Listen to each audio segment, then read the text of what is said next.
রাধে রাধে বন্ধুরা। তো আজকে হচ্ছে এটা আমাদের গুবলু সাজ। তো আজকে ওকে একটা জবা দিয়েছি, এই যে মাথার উপর একখানা রয়েছে, বাদবাকি কাঞ্চন ফুল, তারপর নয়নতারা, তারপর বেলফুল ইত্যাদি দিয়ে আজকে ওকে সাজানো হয়েছে। তো আমি আজকে কিছু কথা বলবো। যে অনেকে বলে যে কৃষ্ণ ভজন করলে নাকি জীবনে অনেক কষ্ট থাকে, কৃষ্ণ ভজন করলে জীবনে অনেক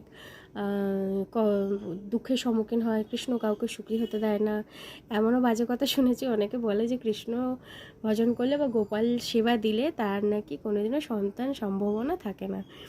ঠিক আছে, তো এটা হচ্ছে অনেক জনে জনে মুখে প্রচলিত আছে এইসব কথাবার্তা। আমিও আমার জীবনে অনেক কথা শুনেছি, কিন্তু আমি যেটা বিভিন্ন যারা উচ্চ মার্গে যারা কৃষ্ণ ভজনা করেন, যিনি মায়াপুরের অনেকজন রয়েছে, ফেসবুক ইনস্টাগ্রাম থেকে ইত্যাদি থেকে আমি জেনেছি যে কৃষ্ণ ভজন করলে আমাদের যে পরবর্তী যে আমাদের জন্ম আসছে জানি না আমরা কত জন্মটা, এটা কত জন্ম চলছে বা আগামী কত জন্ম আমরা মনুষ্য রূপে আসবো, বা এই জীবনে আমাদের যত কষ্ট থাকে কৃষ্ণ ভজন করলে সেই কষ্টগুলো এই জন্মেই পূর্ণ করে দেয় সে।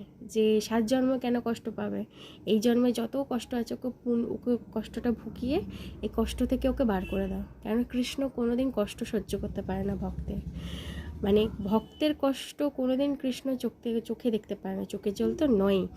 তো যারা যারা মনে করেন যে কৃষ্ণ ভজন করলে জীবনে অনেক কষ্ট আসে, কথাটা একদম, আমি মনে করি না যে কথাটা একদম যুক্তিযোগ্য, বা মনে হয় না যে ঠিক।